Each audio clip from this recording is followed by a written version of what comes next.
préparation. Je vais vous tenir au courant, mais qu'on arrive plus vers ce temps-là. Mais je vous prépare mentalement, psychologiquement, de ce qui s'en vient. C'est des bonnes choses qui s'en viennent. Amen? Amen. Alors, on ouvre ça en prière. On a un message. OK. Merci, Seigneur, parce que tu nous aimes et tu prends soin de nous, Seigneur. Merci, Seigneur, parce que oui, Seigneur, tu veux qu'on brille, Seigneur, à travers partout où est-ce que tu nous places. Merci parce que tu as des bons plans pour nos vies. Et Seigneur, qu'on puisse comprendre ce que ton Saint-Esprit veut dire, Seigneur, ce matin, et qu'on puisse le mettre en pratique, Seigneur, pour voir, Seigneur, la victoire, Seigneur, que tu veux qu'on vive dedans, dans le nom de Jésus. Amen. Amen. On a parlé dans les derniers mois beaucoup de fois sur être un disciple, c'est-à-dire de mettre la parole en pratique. Et on a parlé en même temps, parce que tout ça, c'est connecté ensemble. Je m'aperçois que finalement, ça va peut-être faire une grosse série, mais je ne sais pas. On a parlé sur l'importance de marcher, être dirigé par le Saint-Esprit. L'importance de mettre notre foi, de confesser les bonnes paroles. L'importance de marcher dans l'amour, qui est la clé qui connecte tout ça. Et c'est là-dessus qu'on retourne ce matin. Et oui, donc nous retournons sur ça. Donc on va retourner sur notre texte principal sur être un disciple, qui est dans Luc 6 et au verset 46. Et vous allez voir, je vais le ramener vers un autre sujet qu'on a déjà parlé, mais on part encore sur celui-là. Donc Luc 6 au verset 46, Jésus y parle et dit « Pourquoi m'appelez-vous Seigneur, Seigneur, et ne faites-vous pas ce que je dis? Je vous montrerai à qui est semblable tout homme qui vient à moi, entend mes paroles et les met en pratique. Il est semblable à un homme qui, bâtissant une maison, a creusé profondément et a posé le fondement sur le roc. Une inondation est venue et le torrent s'est jeté contre cette maison, sans pouvoir l'ébranler parce qu'elle était bien bâtie. Mais celui qui entend et ne la met pas en pratique est semblable à un homme qui a bâti une maison sur la terre sans fondement. Le torrent s'est jeté contre elle, aussitôt elle est tombée et la ruine de cette maison a été grande. Et ça, c'est un principe qu'on doit comprendre, bâtir sur la... Puis cette semaine, il y avait une personne qui vivait des choses très difficiles, puis à travers tout ça, il dit, c'est pas grave, j'ai la paix de Dieu en dedans de moi, puis je vais passer au travail. J'étais comme, wow! Il a mis en pratique ce qu'il savait, il a construit sur les versets, il a médité sur les versets, il a médité sur la parole, il les a confessés, et la situation difficile, il a passé au travers relativement, je vous dirais, très bien. On a vu la main de Dieu. Il va y avoir des témoignages qui s'en viennent, je vous le dis tout de suite, parce qu'il y en a qui préparent à s'écrire des choses, là. Il se passe des bonnes choses, puis on le voit quand on fait ce que Dieu nous demande de faire. Ça nous apporte la victoire, et c'est littéralement la différence entre la vie ou la mort, littéralement. Donc, plus à suivre sur ça. Donc, on va laisser les gens... Je vais en parler un petit peu mardi, peut-être au groupe de prière, là, voir ce qu'on peut faire sur ça, dépendamment de la personne. Bon, donc on voit dans ce passage-là qu'il va y avoir des choses dans la vie qui seront moins de fun, qui vont arriver.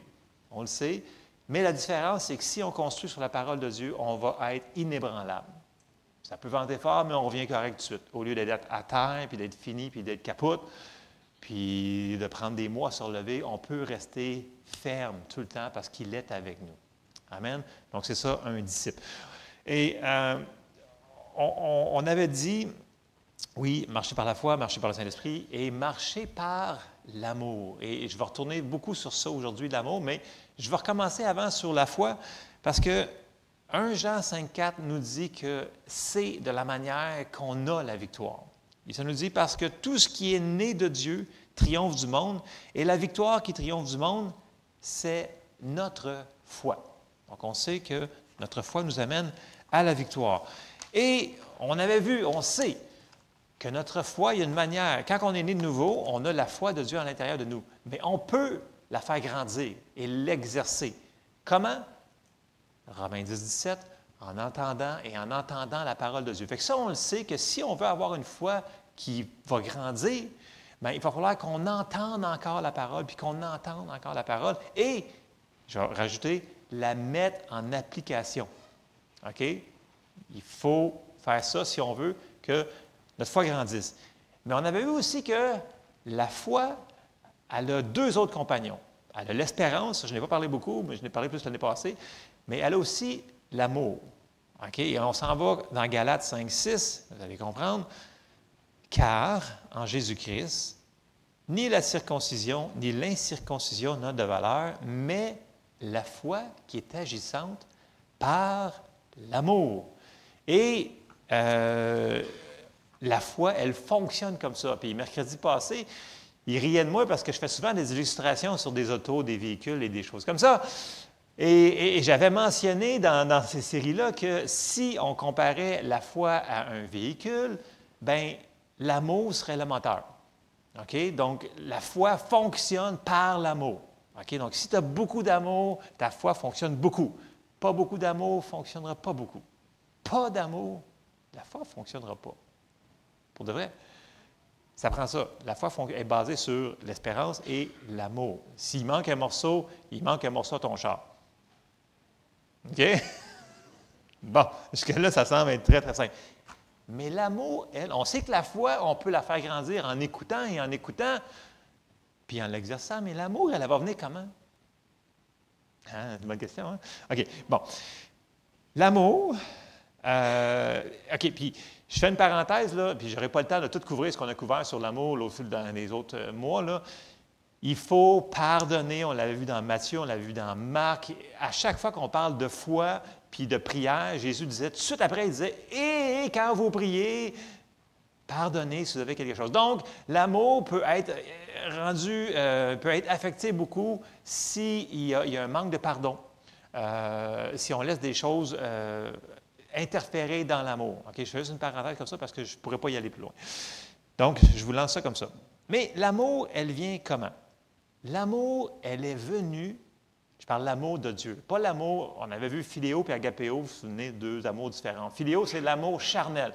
Donc, l'amour que tout le monde a, j'aime mon lapin, j'aime mon hamster, puis s'il est gentil, bien, je lui donne une croquette, puis c'est ça. Puis s'il n'est pas gentil, bien, je n'en donne pas. Ça, c'est l'amour charnel. OK? L'amour charnel, ça veut dire que si tu es gentil avec moi, je vais être gentil avec toi. Puis si tu n'es plus gentil avec moi, bien, je ne t'aime plus. Bon, voilà, fini. Ça, c'est l'amour philéo qu'on avait vu. Mais la bonne nouvelle, c'est quand on est né de nouveau, c'est l'amour agapéo qui est rentré dans nous autres, qui est l'amour de Dieu. Donc, tout chrétien, toute personne née de nouveau a reçu cet amour en dedans de là. Il est là. Il est en nous, dans notre esprit régénéré. OK? Mais elle peut grandir. Et plus qu'on a d'amour, plus qu'on va vivre de victoire, parce que l'amour nous apporte à la victoire. Je me d'avance, mais c'est parce que c'est un sujet tellement cher à mon cœur, parce que ça l'amène tellement, ça l'ouvre les mains de Dieu de rentrer dans notre vie à deux mains, comme on dit. Tu sais, là, je rentre dedans, puis tassez-vous. L'amour est le chemin de la victoire. C'est une chose qu'il faut qu'on comprenne. On n'a pas la latitude, en tant que chrétien, de vivre en dehors de l'amour. Je vous le dis, regardez autour de vous dans votre vie, là, les gens qui sont amers, des choses comme ça, puis comment que ça va mal dans leur vie. Je ne vous dis pas des imiter, là, mais, puis ne jugez pas les gens, mais regardez quand vous le faites. Puis regardez l'inverse, quand vous marchez dans l'amour et vous pilez sur votre chair, puis là, vous décidez de laisser sortir l'amour qui est dans vous autres. Vous allez dire, ah, wow, Dieu a fait de quoi? Oui, parce que Dieu est amour. Donc, quand on met l'amour dans notre vie, on vient de mettre Dieu sur le projet. Oh boy! Et là, ça fonctionne. OK.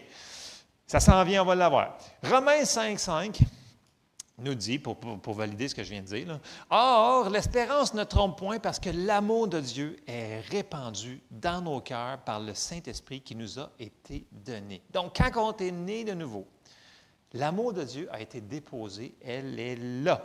Et cet amour-là, elle ne change pas selon les circonstances. Elle est toujours, toujours là. Elle ne change pas, que si tu es fin, tu n'es pas fin avec moi ou tu n'es pas fin avec une personne. L'amour de Dieu va toujours rester la même. Il nous aime tout le temps. On peut s'enfarger 50 fois dans une journée, faire des niaiseries, pécher, être pas gentil. Il nous aime quand même. À un moment donné, il faut aussi demander pardon, là. Il faut faire des changements. Mais son amour, l'amour de Dieu, la même amour qu'il a mis dans nos cœurs, elle est là, elle ne change pas. Et c'est ça qui permet d'être constant et de vivre dans la victoire constamment si on marche dans l'amour de Dieu qui est à l'intérieur de nous autres. OK. 2 Corinthiens 5, 17 nous dit, « Si quelqu'un est en Christ, il est une nouvelle créature. Les choses anciennes sont passées et voici toutes choses sont devenues nouvelles. » Est-ce que, parmi vous, vous avez changé de couleur de cheveux quand vous êtes né nouveau. Votre teint, vous avez grandi d'un pied, vous avez rapetissé de 3 pouces. Non, hein? Il me fait des... Non! Oui, on peut faire des meilleures décisions, mais il y a des choses dans notre vie qui peuvent changer, mais ça se fait graduellement parce que Dieu, il veut qu'on grandisse en passant. Il veut qu'on grandisse, OK? Les petits-enfants, il veut qu'on grandisse. Mais ce qui est arrivé, c'est que c'est notre esprit qui est né de nouveau, OK? On est devenu une nouvelle créature. C'est notre esprit qui était né de nouveau. Et là, on a cet amour-là à l'intérieur de nous autres. Et ce n'est pas notre corps, ce n'est pas notre âme, c'est notre esprit qui est né de nouveau. Et la bonne nouvelle, c'est comme j'ai répété tantôt, cet amour-là, donc Dieu, il est venu en nous, il est venu avec son amour, parce que Dieu est amour. OK? Et là, je vais prendre ce temps-là pour redéfinir c'est quoi l'amour de Dieu, qu'on a vu plusieurs fois dans 1 Corinthiens 13, versets 4 à 8, que vous pouvez mettre sur votre frigidaire ou un lieu que vous allez très souvent, pour l'important de savoir c'est quoi le vrai amour de Dieu. Puis là, c'est pas, ici, c'est l'amour agapéo, c'est pas l'amour charnel, là. J'aime mon minou, j'aime la pizza, j'aime ma femme, j'aime ci, j'aime ça. Non, non, c'est l'amour qui ne change pas, peu importe les circonstances. Et là, on va avoir la définition de ça. Et cet amour-là, vu que c'est qui on est, il faut qu'on la confesse de notre bouche. Okay? Il faut qu'on l'exerce, il faut qu'on la confesse si on veut qu'elle sorte et qu'elle grandisse. Parce qu'on veut plus de foi, ça nous prend plus d'amour aussi. Ça va ensemble. Vous ne pouvez pas faire du ministère avec quelqu'un et avoir la foi qui déplace les montagnes si vous n'avez pas d'amour envers la personne. Il y a beaucoup de choses à dire ce matin, mais on va essayer de faire le plus court possible. OK. On s'en va dans 1 Corinthiens 13, verset 4. Vous le connaissez. Je vais rester dans la Louis II, mais ça, c'est des choses qu'il faut qu'on confesse. C'est qui on est. C'est littéralement qui on est, même si ça ne paraît pas présentement dans notre vie, plus ou moins dans certaines parties de cette... Continuez à confesser. OK? Ça va changer. C'est ça qu'il faut c'est notre description de tâche, c'est qui on est. Donc, 1 Corinthiens 13, verset 4, ça nous dit « L'amour est patient. » Donc, on devrait dire « Hey, je suis patient ou patiente. » C'est moi ça, c'est moi ça. Même si on vient faire 2 crises d'hystérie à l'épicerie parce que la ligne est trop longue pour aller chercher, puis moi, je suis patient, man. C'est ça qu'il faut qu'on déclare. Si on le continue à le déclarer, c'est ça qui va arriver. Si on continue à dire, écoute, moi, dès qu'il arrive de quoi, là, je pète une coche et je capote. Ah! Vous allez avoir ce que vous dites. Ça va être encore pire. Vous n'avez pas la latitude de faire ça. Bon, bref, je continue. OK. Ou en auto, peu importe la chose. On est patient. Ensuite de ça, on est plein de bonté. L'amour n'est point envieuse. L'amour ne se vante point. Elle ne s'enfle point d'orgueil. Elle ne fait rien de malhonnête. Elle ne cherche point son intérêt. Elle ne s'irrite point. Elle ne soupçonne point le mal. Elle ne se réjouit point de l'injustice, mais elle se réjouit de la vérité. Elle excuse tout, elle croit tout, elle espère tout, elle supporte tout. L'amour ne périt jamais. Plusieurs traductions vont dire dans vos Bibles, l'amour ne faillit jamais. Les prophéties prendront fin, les langues cesseront, la connaissance disparaîtra. Et là, ça continue, mais c'est ça la description de l'amour de Dieu à l'intérieur de nous autres. Il est là. Et si on le confesse et si on le met en application, parce qu'on va voir comment le faire plus loin, ça va grandir. Et ça va nous permettre, premièrement, ça va couper les portes qu'on a laissées ouvertes à l'ennemi. Tout pas en dehors de l'amour, c'est un pas vers le péché. Et ça l'ouvre des portes. Et ces portes ouvertes-là n'amènent pas des bonnes choses. Donc, si on veut fermer les portes qui ont été ouvertes, il faut qu'on marche dans l'amour. Et on est capable de le faire parce qu'il nous l'a donné, cet amour-là. OK? Il faut le déclarer. Mais pourquoi je vous dis qu'il faut le déclarer? Parce que plus qu'on le déclare, plus que ça va renouveler nos pensées. Parce qu'on avait dit que c'est important de renouveler. On ne peut pas penser sur dire, écoute, moi, je suis tellement pas bon, puis ça, c'est une autre chose. On a dit qu'il fallait pardonner aux autres, mais il faut pardonner à nous autres aussi. Et ça, c'est une des choses qui est très dure à faire pour beaucoup de personnes, se pardonner nous autres mêmes. Tu sais, là, tu as fait quelque chose, puis tu dis, regarde, t'es pas bon, puis t'es ici, puis t'es ça, regarde. Puis tu avais parlé à quelqu'un d'autre de Jésus, mais non. il faut se pardonner à nous autres aussi. Même si dans la même journée, on a fait 50 fois la même niaiserie, on se pardonne encore. Jésus avait dit à Pierre, 7 fois, 70 fois dans une journée. Si c'est bon pour les autres, c'est bon pour nous autres aussi. Donc, on a une grande marge de manœuvre pour se pardonner à nous autres. Ce n'est pas optionnel, il faut le faire. Parce que sinon, on tombe dans la condamnation. Et là, l'ennemi va faire « Oh yes! » Et là, on va arrêter de marcher là. Il ne faut pas qu'on arrête de marcher. La seule personne qui peut nous arrêter dans notre marche chrétienne, c'est nous autres. C'est pour ça que nos pensées, ce qu'on pense, est tellement, tellement important. Bon, je ferme la parenthèse. On renouvelle nos pensées. Et Romains 12, 1, 2, on l'avait vu, mais vous allez voir, j'ai connecté avec d'autres versets pour que ça soit peut-être un petit peu plus clair. Romains 12, verset 1 nous dit, « Je vous exhorte donc, frères, par les compassions de Dieu, à offrir vos corps comme un sacrifice vivant, saint, agréable à Dieu, ce qui sera de votre part un culte raisonnable. » Tu sais, Paul, il dit, « J'offre mon corps. » Dans le sens que le vrai, lui, c'est son esprit. Son corps, il est capable de le mettre en dessous. On est capable de faire la même chose. Okay? Offrir nos corps comme un culte raisonnable. Ne vous conformez pas au siècle présent, mais soyez transformés par le renouvellement de l'intelligence, afin que vous discerniez quelle est la volonté de Dieu, ce qui est bon, agréable et parfait. Et ça se fait seulement que par la parole de Dieu. C'est comme ça qu'on renouvelle notre intelligence. La parole de Dieu, on dit qu'on est comme ça, mais on est comme ça. Il va falloir le croire, il va falloir le déclarer de notre bouche. On a vu que c'est comme ça que ça fonctionne pour que ça transforme. Les pensées mauvaises vont encore arriver, là. Comprenez-moi, là. Mais il va falloir qu'on dise non, je refuse ces pensées-là, puis on prend cette pensée-là, puis on la remplace par une autre pensée. On ne fait juste pas dire, on ne fait pas le vide, là. Il y en a qui font le vide, mais ça va rentrer d'autres choses, là. C'est pas ça qu'il faut faire, là. C'est pas... c'est pas du yoga qu'on fait, là. Bon. Donc, notre vrai nous, là, on l'a répété souvent depuis le début de l'année, on est un esprit, on a un âme et on vit dans un corps. 1 Corinthiens 14, il parle sur 3 choses demeurent.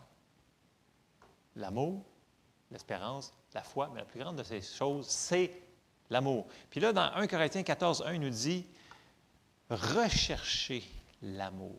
Aspirez aussi au don spirituel, mais surtout à celui de la prophétie. Dans la Bible du Sommeur, il dit « Ainsi, recherchez avant tout l'amour ». Tu sais, il y a comme un... Tu sais, on vient de lire 1 Corinthiens 13, on embarque dans 14, puis l'amour est partout au travers de la Bible. OK? Puis là, il nous dit, c'est ça que vous devez rechercher avant tout. Parce que c'est vraiment important. Ce n'est pas optionnel. Jésus, il en parle beaucoup, beaucoup, beaucoup.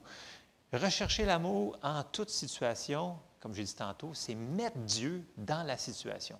Puis si on met Dieu dans la situation, sachant que l'amour ne faillit pas, Dieu ne faillit pas, on sait qu'on vient d'avoir la victoire dans cette situation-là. C'est le chemin de la victoire. La Bible nous dit de ne pas rendre le mal pour le mal, mais de combattre le mal par le bien. OK? Donc, si quelqu'un vous fait quelque chose, si vous leur frappez, ça ne donne pas grand-chose. Ça peut juste faire une escalade, puis vous allez plus creux. Mais par contre, si vous répondez dans l'amour, là, vous venez de passer par-dessus. Amen? C'est ça qu'il faut qu'on fasse. Et on doit comprendre que c'est facile de marcher selon la chair, mais on a la capacité de marcher selon l'esprit, donc de marcher dans l'amour. Et ça va passer par nos pensées, bien entendu, ce que l'on dit aussi. Là, on va définir, parce que quand je dis marcher dans l'amour, les gens me regardent, marcher dans l'amour. Des fois, je vois des gros points d'interrogation. On va définir un petit peu plus c'est quoi marcher dans l'amour, parce que marcher dans l'amour, c'est marcher dans l'esprit. OK? On va aller voir un passage, puis là, je vais continuer. Galates 5, 16 nous dit, « Je dis donc, marchez selon l'esprit, et vous n'accomplirez pas les désirs de la chair. » Donc, on a une grosse clé ici. Si tu marches selon l'esprit, tu n'accompliras pas les désirs de la chair. Parce que la chair a des désirs contraires à celles de l'esprit. OK? Vous vous souvenez de ça, ce passage qu'on connaît quand même assez bien. Bon. Mais pour plusieurs personnes, plusieurs chrétiens, je m'aperçois des fois quand on dit « marcher dans l'esprit », pour certaines personnes, pas pour tout le monde, il y en a que c'est comme, tu sais, il faut que ta voix vienne plus grave ou tes yeux viennent comme embués, puis là, je marche dans l'esprit. Ça vient un petit peu comme spooky, là, un petit peu bizarre, là, je marche dans l'esprit. On ne flottera pas sur un nuage, là. C'est pas ça, marcher dans l'esprit, du tout, du tout, du tout. Ça, c'est des niaiseries. En tout cas, faut que je martienne. Seigneur. OK. Marcher dans l'esprit, là, c'est beaucoup plus simple c'est beaucoup moins spectaculaire que ça semble être. Tu sais, quand quelqu'un arrive et est très extraverti, puis là, il dit « Ah, je marche dans l'esprit, puis. » C'est pas vraiment ça, marcher dans l'esprit. Marcher dans l'esprit, c'est être vraiment terre à terre. OK? Marcher dans l'esprit, c'est marcher dans le fruit de l'esprit. OK? Donc, marcher dans l'amour, c'est marcher dans l'esprit, par exemple. On va aller voir quelque chose. On vient de lire Galates 5,16, on va le relire, Galates 5,16. Je dis donc, marchez selon l'esprit et vous n'accomplirez pas les désirs de la chair. On va lire un petit peu plus loin, on s'en va au verset 18. OK? Puis là, Paul, il explique la différence, puis il va nous énumérer les choses de la chair. OK? Fait que là, Galates 5, au verset 18.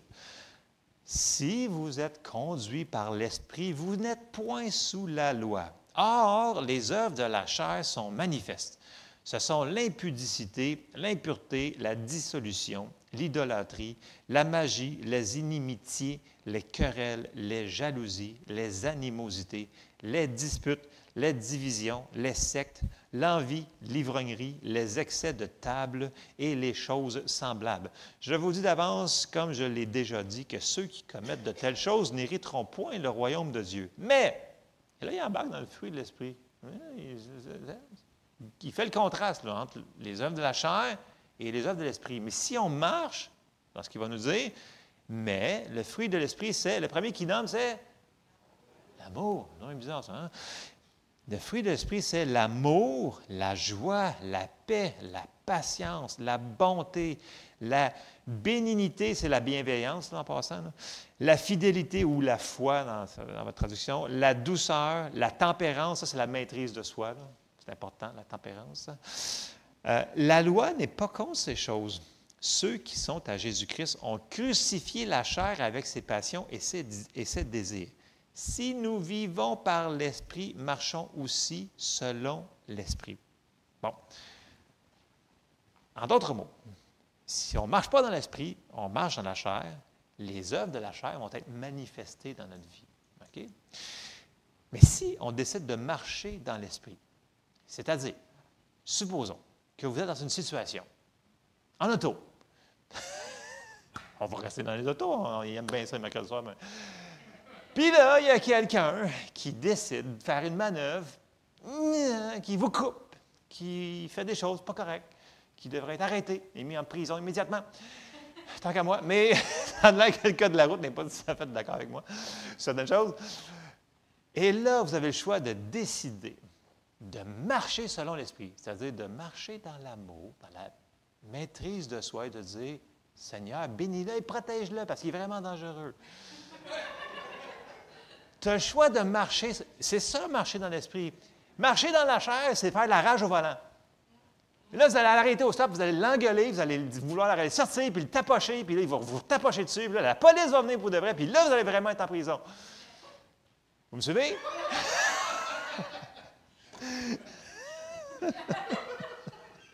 Après le moment là-dessus. Merci, Seigneur.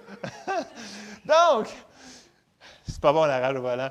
Mais les œuvres de la chair, plus qu'on marche dans les œuvres de la chair, plus qu'on va faire les œuvres de la chair. C'est pour ça qu'il faut décider de peser dessus puis de dire non, non, il faut que je prenne la décision. C'est en dedans de nous autres. Le fruit de l'esprit est en dedans, il est là. Est-ce qu'on va décider de le laisser sortir? Si on décide de le faire constamment, régulièrement, de savoir que probablement que c'est ça qu'on est, on est ça, puis on décide de marcher selon l'Esprit, ça veut dire on décide de se contrôler, d'être patient, de marcher dans l'amour. Il y a peut-être une mauvaise journée, il était peut-être pressé, il était en retard pour faire quelque chose, peu importe, là, je donne des exemples. Là. Les choses qui peuvent aller vous chercher plus que d'autres. OK? Marcher selon l'Esprit. Et quand on marche selon l'Esprit, mais foire les œuvres de la chair. Et c'est là qu'on a la victoire. C'est pas spooky, là. Du tout, du tout, du tout, là. C'est pas vraiment flaky, c'est pas, on ne flotte pas dans le nuage. Le Saint-Esprit ne viendra pas sur vous pour vous dire « Ah, vas-y tranquillement, mets les freins et parle-lui gentiment. » Non. C'est en dedans de nous autres, c'est nous autres qui décidons de marcher selon l'Esprit.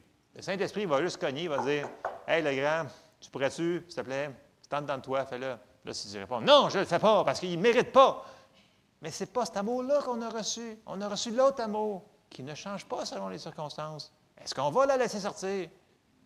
On n'a pas le choix. C'est un commandement. C'est un commandement. Pour de vrai, Jésus a dit, un nouveau commandement, je vous donne. Je mets de l'avance dans mes versets. C'est pas grave. C'est tellement important parce que si on marche dans l'amour, et dans tous les autres dans les autres fruits de l'esprit, on marche selon l'esprit et plus qu'on le fait, là, je vous le dis, là, c'est comme faire de l'exercice. Plus qu'on le fait, plus que ça devient facile, plus qu'on devient rapide à dire, oh, non, non, non, non, je m'en allais là, mais là, OK, là, il faut que je mette la patience, vraiment la patience, OK? Puis il y a des fois aussi qu'il faut s'éloigner de certaines personnes, certaines situations, OK? Parce que Dieu nous a dit que la dispute et les chicanes, c'est pas bon, OK? Ça amène la présence de l'ennemi, OK? Dans Jacques, ça nous dit que les disputes, les querelles, ces choses-là, c'est pas de Dieu, ça l'amène toutes choses mauvaises, OK? Dans les toutes choses mauvaises, c'est la présence de l'ennemi. Et on ne veut pas qu'il soit là. Avez-vous remarqué quand vous rentrez dans une situation qui a de la chicane? Là? Puis là, vous embarquez dans la chicane, vous autres-mêmes, là, vous dites des choses que vous n'auriez jamais pensé dire tout d'un coup. Mais ça a sorti parce que vous entrez dans une atmosphère où est-ce qu'il y a des choses qui devraient être coupées tout de suite. Mais si on le laisse faire, puis ça, c'est facile, se laisser aller. Là. Puis là, vous dites, voyons donc, je pensais que j'étais plus sanctifié que ça. Puis ça a sorti de ma bouche où j'ai fait quelque chose.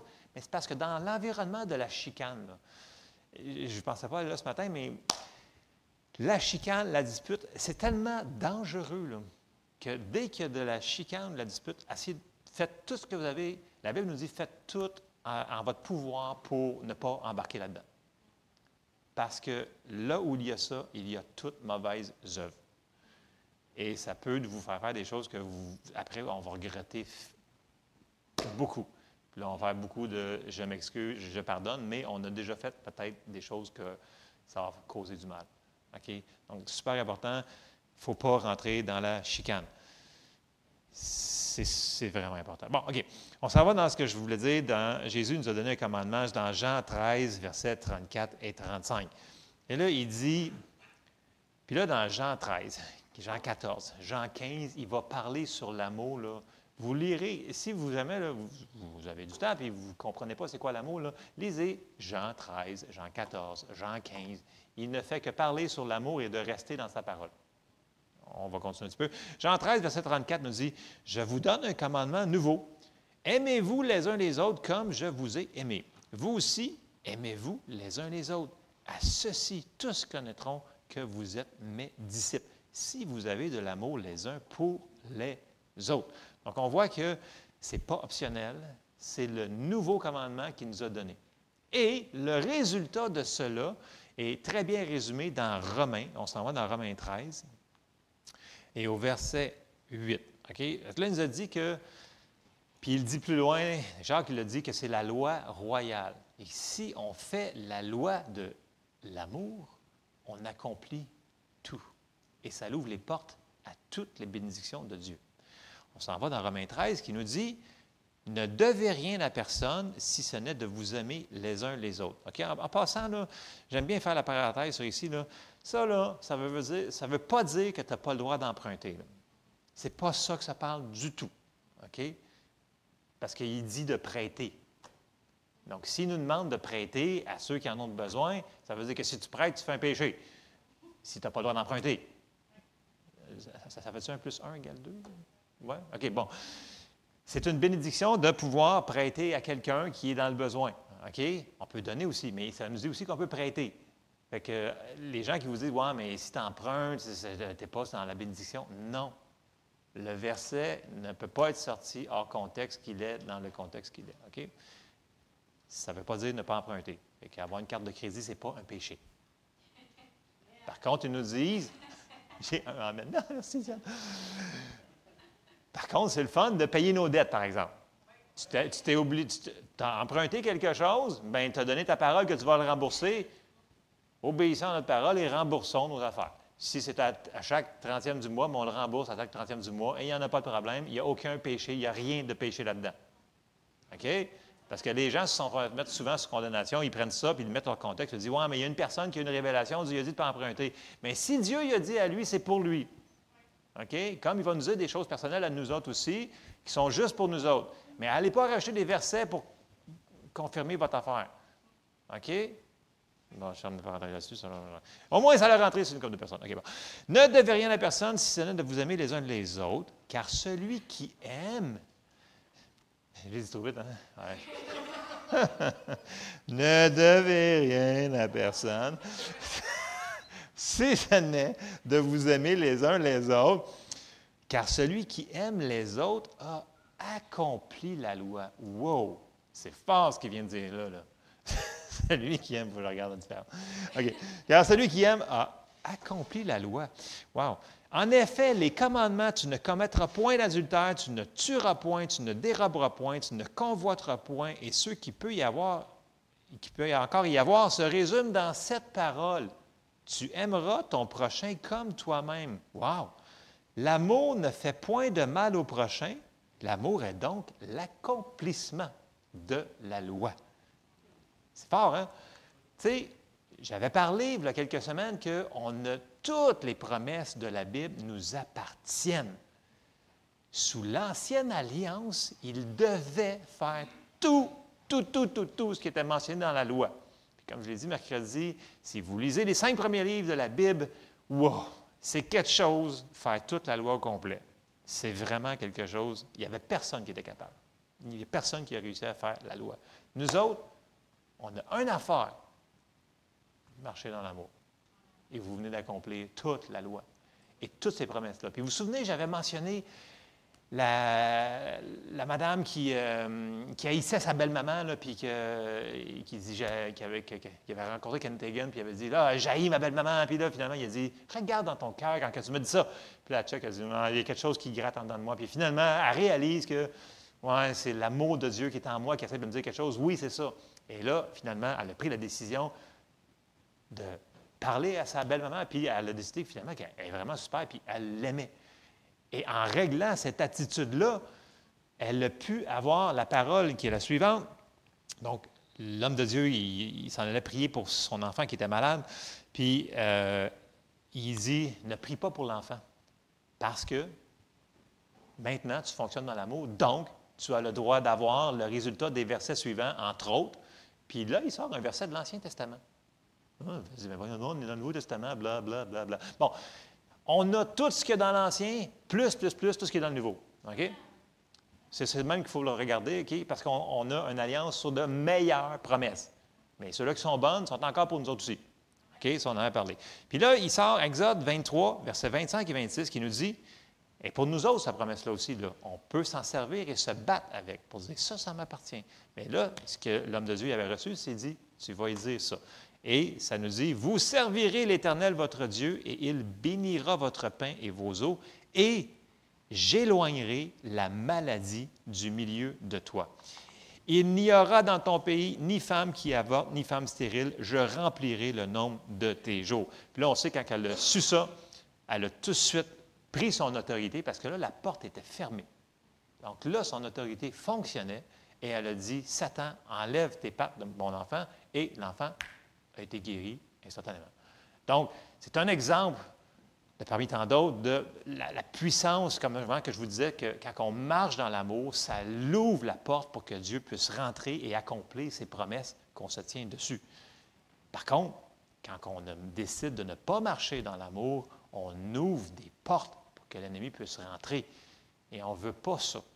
On ne veut pas que ça rentre. Donc, il faut fermer des portes. Et comme je vous ai dit, Nouvelle Alliance, un commandement. Bon, aimer Dieu comme et aimez-vous les uns les autres. C'est le commandement que Jésus a donné. Et toute la loi est accomplie en ça. Ça veut dire que toutes les belles choses que Dieu avait promis au peuple d'Israël nous appartient. Tout ce qu'il avait promis à Abraham nous appartient.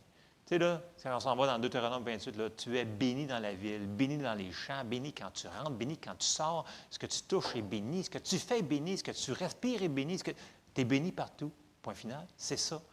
Toutes les promesses de Dieu nous appartiennent. Mais, il y a toujours un mais, il faut la recevoir par la foi, et la foi fonctionne par l'amour.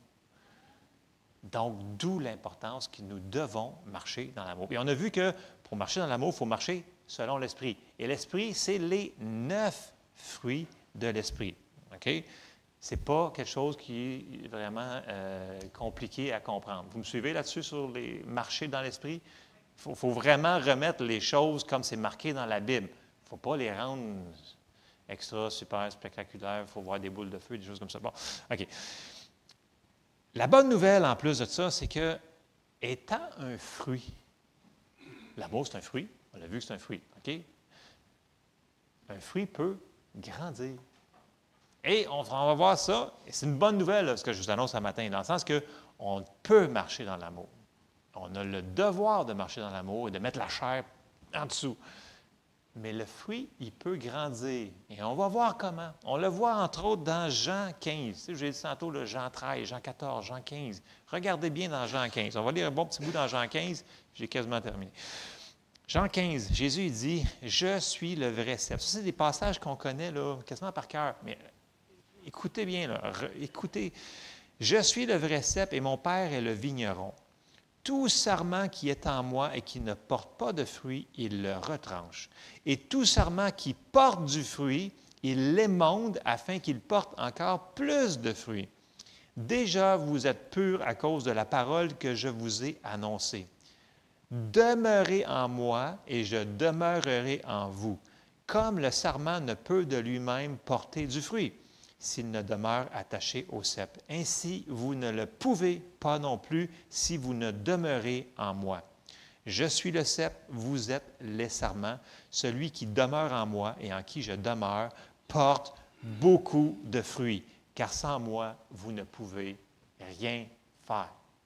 Donc, restez en lui, restez dans sa parole, restez dans ses commandements, restez dans ce qu'il nous demande de faire, restez en communion, en prière avec lui. C'est ça, rester demeuré en lui.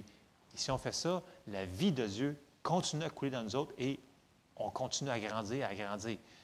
Et ça, c'est le processus normal qui devrait se produire dans chacune de nos vies. Il faut qu'on reste en lui. Si quelqu'un ne demeure pas en moi, il est jeté dehors comme le sarment et il sèche. Puis, on ramasse les sarments, on les jette au feu et ils brûlent. Si il y a un « si » au début de la phrase, parce que il y a un « si », c'est conditionnel. Si vous demeurez en moi et que mes paroles demeurent en vous, demandez ce que vous voudrez et cela vous sera accordé. Ça, là, c'est assez fort. Là. Tu sais, les gens disent « ouais, mais mes prières, ils vont-tu fonctionner? » Bien, je vais dire oui, parce que la prière du juste a une grande efficacité. On connaît pas mal de passages là-dessus. La prière fonctionne, la prière efficace du juste. Mais est-ce que tu demeures dans la parole? Est-ce que tu demeures en lui? Il y a une condition, là, parce que tout le monde dit « ah oui, prière. » Puis là, des fois, il dit « mais là, ça n'a pas fonctionné. » Est-ce que, on répète, si vous demeurez en moi et que mes paroles, on est des disciples, on l'a vu tantôt, que nous devons faire ce qu'il nous demande de faire. Et une des choses qu'il nous a demandé de faire, c'est marcher dans l'amour. Ça fait partie. Donc, quand on avait lu sur les prières, quand il expliquait comment prier, tout après, il disait, si vous avez quelque chose contre quelqu'un, pardonnez. Puis quand il enseignait sur la prière de la foi, dans Marc 11, 22, 23, 24, 25, 26, tout après, il dit, après avoir relâché votre foi, là, et si vous avez quelque chose contre quelqu'un, pardonnez. L'amour est inséparable de la foi, de recevoir nos prières et tout ce que Dieu veut nous donner. C'est inséparable. Dieu est amour. Nous devons demeurer dans son amour, dans ses commandements. Ça va avec. C'est le chemin qui nous apporte vers la victoire. Je vous le dis, si on commence à le mettre en pratique, de marcher dans cet amour-là, là, les choses qui sont des fois ralenties, vous allez voir, tout d'un coup, paf, ça va avancer d'une shot. Puis on n'a pas besoin de faire une introspection de 40 jours, là, puis jeûner, puis tout le kit. Là. On fait juste demander, Seigneur, y a-t-il quelque chose? Puis là, s'il y a quelque chose qui vient, tant mieux. Puis là, on deal avec tout de suite. Mais s'il y a quelque chose qui ne vient pas, on ne cherche pas des bébites. On ne se condamne pas. Amen? On va avec la lumière qu'on a. Si on n'est pas condamné, on est juste. Right? Donc, nos prières sont accordées, point final. Et là, on peut vous dire, écoute, j'ai vérifié, c'est clean, on continue, mes prières sont accordées. Et ça l'aide notre foi. La foi fonctionne par l'amour. Verset 8. Si vous portez beaucoup de fruits, c'est ainsi que mon Père sera glorifié et que vous serez mes disciples. Comme le Père m'a aimé, je vous ai aussi aimé. Demeurez dans mon amour. L'amour qui ne change point selon les circonstances, si les gens sont gentils ou non. Demeurez dans mon amour. Si vous gardez mes commandements, vous demeurerez dans mon amour. Ah, il faut qu'on garde ces commandements. De même que j'ai gardé les commandements de mon Père et que je demeure dans son amour. Je vous ai dit ces choses afin que ma joie soit en vous. La joie, c'est un autre fruit de l'Esprit. Et que votre joie soit parfaite. C'est ici mon commandement. Aimez-vous les uns les autres comme je vous ai aimé. Il n'y a pas de plus grand amour que de donner sa vie pour ses amis. Vous êtes mes amis si vous faites ce que je vous commande. Il y a beaucoup de stock là-dedans qu'on a vu ce matin. C'est beaucoup de passages, beaucoup de versets. Puis écoutez, on pourrait en parler pendant... c'est énorme.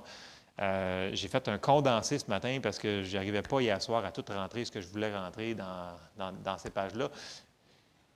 Mais une chose est sûre, on sait qu'il faut qu'on décide de marcher selon l'Esprit, selon l'amour. Et quand on le fait, les résultats qu'il va y avoir vont être phénoménaux. Attendons-nous que quand on fait ces décisions de qualité-là, puis comme je vous le dis, là, c'est un processus de vie. Il faut qu'on change nos décisions.